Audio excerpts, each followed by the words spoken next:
ప్రార్థన చేసుకుందాం. పరిశుద్ధుడా, మీకే స్తుతులు స్తోత్రాలు చెల్లిస్తూ ఉన్నాం. ఈ ప్రాతకాల ఆరాధనలో తండ్రి, మీ సన్నిధి నిత్యము మాతో ఉంచండి. ఆరాధన అంతటలో మహిమ ఘనత ప్రభావాలు మీకు ఆరోపిస్తూ యేసు ప్రభు వారి పరిశుద్ధ నామమున వేడుకొనుచున్నాము తండ్రి. ఆమేన్.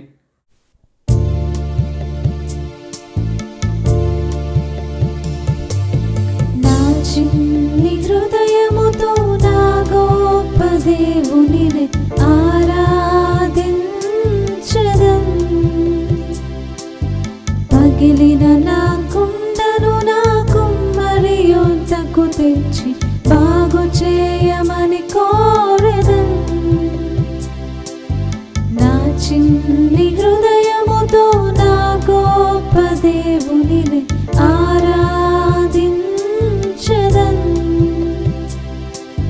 పగిలిన నా కుండను నా కుమ్మరి యొద్దకు తెచ్చి బాగు చేయమని కోరెదం.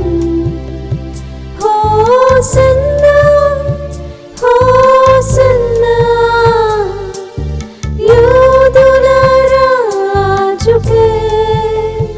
హోసన్నా హోసన్నా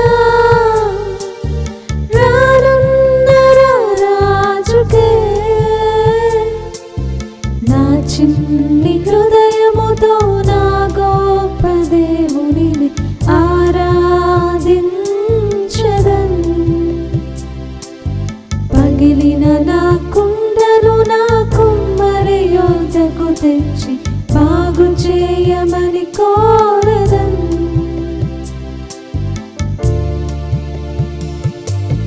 మట్టి నుండి తీయబడి తిని మరలా మట్టికే చేరుదును. మట్టి నుండి తీయబడి తిని మరలా మట్టికే చేరుదును. మన్నైన నేను మహిమగా మారుటకు నీ మహిమను విడచితివే. మన్నైన నేను మహిమగా మారుటకు నీ మహిమను విడచితివే. హోసన్నా హోసన్నా యూదుల రాజుకే. హోసన్నా హోసన్నా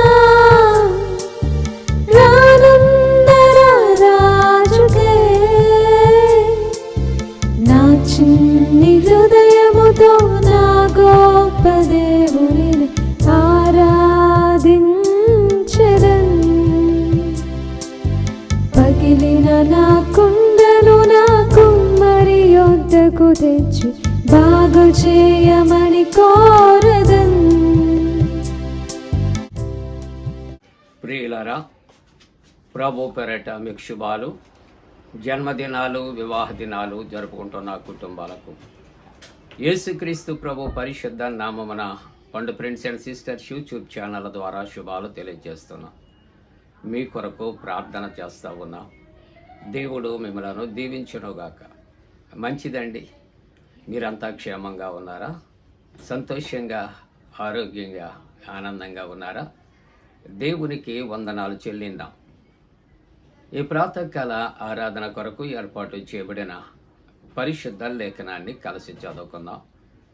అందరము కూడా పరిశుద్ధ గ్రంథాలు తెరచి ఇర్మియా గ్రంథము 9వ అధ్యాయం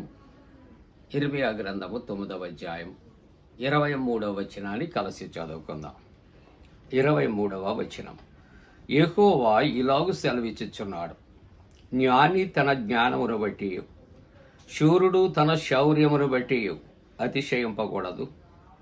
ఐశ్వర్యవంతుడు తన ఐశ్వర్యమును బట్టి అతిశయింపకూడదు. ప్రియమైన విశ్వాసులారా, ఈ దినము మనం చదివిన వాక్య భాగాల్లో 3 మాటలు ఇక్కడ వ్రాయబడ్డాయి. ఆ మూడింటిని బట్టి కూడా అతిశయింపకూడదు అనే మాట యెహోవా దేవుడు సెలవిస్తూ ఉన్నాడు. ఈవేళ ఈ ప్రాతకాల ఆరాధనలో మన యొక్క వాక్యాంశం అతిశయించుట తగదు. చెబుతారా? అతిశయించుట తగదు. ఎందుకు అని ఆలోచన చేస్తే ఇక్కడ చెప్పబడినటువంటి 3 మాటలు కూడా చాలా చక్కటి మాటలు. జ్ఞాని, శూరుడు, ఐశ్వర్యం. ఈ ముగ్గురికి కూడా జ్ఞానం ఉంది, ఐశ్వర్యం ఉంది, శౌర్యం ఉంది. మరి ఎక్కడ నుండి ఇవి వారు సంపాదించారు? వారంతటా వారికే ఇవి కలిగి ఉన్నాయా? ఆలోచన చేద్దాం. యోహాను సువార్తలో దైవవాక్యం అంటుంది, కలిగి ఉన్నది ఏది కూడా ఆయన లేకుండా కలుగలేదు. లోకములో ఏది మంచి కలిగి ఉన్నదో ఆ ప్రతి మంచి ఇవి దేవునిని బట్టి మనకు కలిగి ఉన్నది అని ఉదయకాలం జ్ఞాపకం చేసుకుందాం. దేవుని యొక్క చిత్తము లేనిదే మన యొక్క ప్రయాస వ్యర్థము అని దైవవాక్యము సెలవిస్తూ ఉన్నది.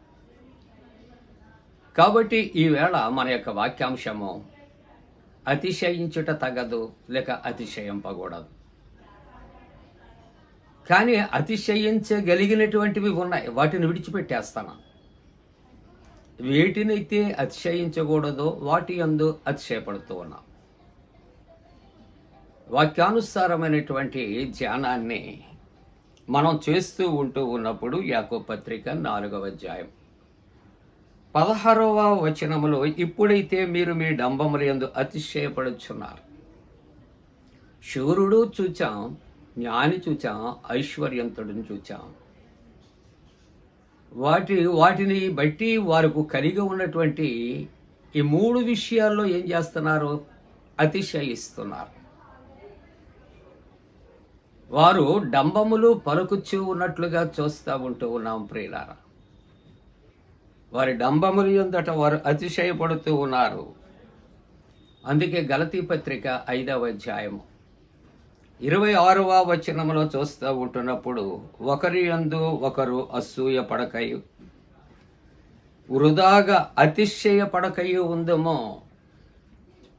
ఎలాగ అతిశయపడుతున్నారట? అతిశయపడవలసిన కారణాలు లేవు, కానీ వారు అతిశయపడుతున్నారు. ఎలాగూ అంటే వృధాగా, వ్యర్థముగా, ఏమీ లేనప్పటికీ కూడా వాటి యందు మేము కలిగి ఉన్నామని వారు భ్రమలో ఉండి అతిశయపడుతున్నారు అని పరిశుద్ధ వాక్యము సెలవిస్తున్నది. కొరింథీ 2వ పత్రిక 11వ అధ్యాయము 18వ వచనములో దేవుని యొక్క వాక్యం అంటుంది, అనేకులు శరీర విషయంలో అతిశయపడుచున్నారు.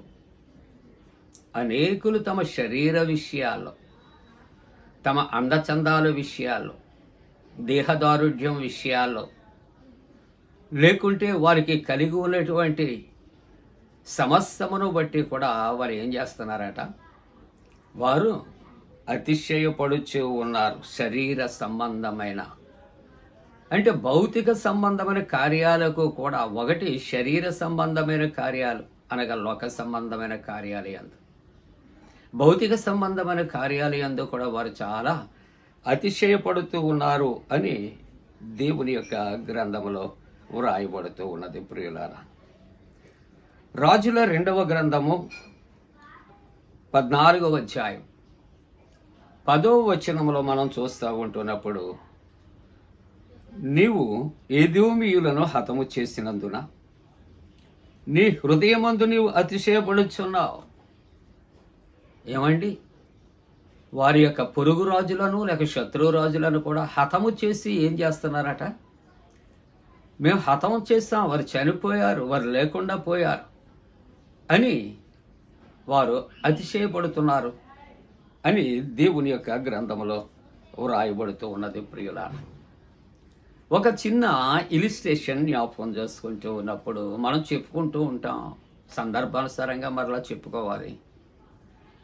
ఒక కుందేలు ఉంది, ఒక తాబేలు ఉంది, రెండింటికి పరుగు పందెం వచ్చిందట. న్యాచురల్గా చూస్తూ ఉంటున్నప్పుడు కుందేలు చాలా స్పీడ్గా పరిగెడుతుంది, తాబేలు చాలా మెల్లగా నత్తనడక నడుస్తూ ఉంటారు. కాబట్టి ఒక స్థలం ఏర్పాటు చేసుకున్నారు, బయలుదేరారు. ఒక స్థలానికి ఎవరు ముందు చేరతారా? కుందేలుకి అతిశయం ఎప్పుడు కూడా నేను స్పీడ్గా పరిగెడతాను కాబట్టి, తాబేలు ఏం చేస్తుందంటే నాకన్నా మెల్లగా నడుస్తుంది కనుక నేను లేటుగా బయలుదేరినప్పటికీ కూడా ఇక తాబేలు కన్నా ముందు రీచ్ అయిపోతాను అనే ఒక అతిశయం ఉంది. ఆ ఉద్దేశ్యం చేత ఆ ఎండలో చెట్టు నీడన విశ్రమించింది కుందేలు, నిద్రలోకి వెళ్ళింది. తాబేలు అనుకుంటుంది కుందేలు చాలా ఫాస్ట్గా ప్రయాణం చేస్తుంది, పరిగెడుతుంది, నేను తొందరగా నడవలేను అనుకుని మనస్సుతో ఏం చేసిందంటే వెంటనే తన నడక ప్రారంభించింది. నడిచింది నడిచింది నడిచింది. ఎక్కడికి వెళ్ళాలో ఆ స్థలానికి రీచ్ అయ్యి ఎదురు చూస్తూ ఉంది. ఈలో కూడా కుందేలు అనుకుంటూ ఉన్నది నేను ఫాస్ట్ రన్నర్ని కాబట్టి నేను తాబేలు కన్నా ముందే పరిగెట్టేస్తాను అనుకుని పరుగున వెళ్ళి చూచేటప్పటికట తనకన్నా ముందు తాబేలు ఉందట. ఎందుకు మనకు తెలిసిన ఈ కథ మరలా జ్ఞాపకం చేశారంటే చాలా గూఢార్థం ఉంది కదా. పరుగులో ఫస్టే కుందేలు, కానీ ఎందుకు ఓటమి చెందిందో తెలుసా? అక్కడ దేవుని యొక్క వాక్యంలో కూడా ముగింపుగా ఫిలిప్పీ పత్రిక 3:19 వారు తాము సిగ్గుపడవలసిన సంగతులు అతిశయపడుచున్నారు. నేను ఫస్ట్, అది లాస్ట్ అనుకుందే అతిశయించింది. చివరికి అతిశయం ఏం చేసింది అంటే తాబేలు ముందు ఓడిపోయింది. ఎవరు? కుందేలు. కాబట్టి లోకములో కూడా దేవుని యొక్క వాక్యాన్ని చూస్తూ ఉంటున్నప్పుడు మానవుడు తన యొక్క కార్యములను బట్టి సిగ్గుపడాలి. కానీ వారు సిగ్గుపడవలసినటువంటి విషయములు యందు నేను కాబట్టి ఐఆమ్ గ్రేట్, ఈ యొక్క చెడు పనులన్నీ చేయటములో అని సమర్థించుకున్నట అతిశయపడుతూ ఉన్నారు. కాబట్టి దేవుని యొక్క వాక్యములో మనం ఆలోచన చేస్తూ ఉంటున్నప్పుడు ఇక్కడ చక్కటి మాట, యెహోవా ఇలాగు సెలవిచ్చుచున్నాడు, జ్ఞాని తన యొక్క జ్ఞానమును బట్టి అతిశయింపకూడదు. కాబట్టి వేళ మన యొక్క వాక్యాంశం అతిశయించుట తగదు. వేటి యందు అతిశయించకూడదు. వేటి యందు అతిశయించాలో రాబోయే దినాలు దైవవాక్యాన్ని మనం కలిసి పంచుకుందాం. కానీ ప్రస్తుతానికి అతిశయము కూడదు, అతిశయము కలుగకూడదు, అతిశయింప తగదు. కాబట్టి దైవవాక్యానుసారముగా మనము వీటి యందు అతిశయించుట మాని వేటి యందు అతిశయించాలో వాటి యందు అతిశయించడానికి ప్రార్థన చేద్దాం. ప్రార్థన. పరిశుద్ధుడా నీకు వందనాలు దేవా. అతిశయించుట తగదు మానవ జీవితంలో నాయని. అతిశయించుట అనేది అపవాది కార్యం, వాటిని దూరపరచు. జన్మదినాలు, వివాహ దినాలు జరుపుకుంటున్న కుటుంబాలను ఆశీర్వదించు. అలాగే అనారోగ్యంతో ఉన్న వారిని స్వస్థపరచు. రక్షణ లేని వారికి రక్షణ కలుగుచి. పరీక్షలు రాయుచున్న బిడ్డలకు, ఉద్యోగ ప్రయత్నంలో ఉన్న బిడ్డలు, వివాహ ప్రయత్నంలో ఉన్న బిడ్డలు, టెట్ ఎగ్జామ్ కొరకు సిద్ధపడుచున్న బిడ్డలు, అలాగే డిఎస్సి కొరకు సిద్ధపడుచున్న బిడ్డలు, కాంపిటేటివ్ ఎగ్జామ్స్ కొరకు సిద్ధపడుచున్న బిడ్డలకు జయము కలుగుచ్చే యేసు నామమున వేడుకొంచున్నాం తండ్రి, ఆమె. పరలోకమందున మా తండ్రి, నీ నామం పరిశుద్ధపరచబడనుగాక, నీ రాజ్యం వచ్చునుగాక, నీ చిత్తం పరలోకమందున వేర్చున్నట్టు భూమి అందు నెరవేరునుగాక. మా ఇందిన ఆహారం నేడు మా దయచే, మా ఎడల అపరాధం చేసిన వారికి క్షమించిన ప్రకారముల ప్రథమ క్షమించము, శోధంలోని తెక్క కీడును తప్పించము. రాజ్యము, శక్తి, మహిమ నిరంతరము నీవే ఉన్నవి. ఆమేన్. మన పరమ తండ్రి అయిన దేవుని యొక్క ప్రేమయు, ప్రభువైన యేసుక్రీస్తు ప్రభు కృపయు, పరిశుద్ధాత్మ యొక్క అన్యోన్య సహవాసము ప్రాతకాల ఆరాధనలో ప్రభువుని ఆరాధిస్తున్న ప్రతి కుటుంబానికి తోడుగుండి సంరక్షించి కాపాడునుగాక. ఆమేన్.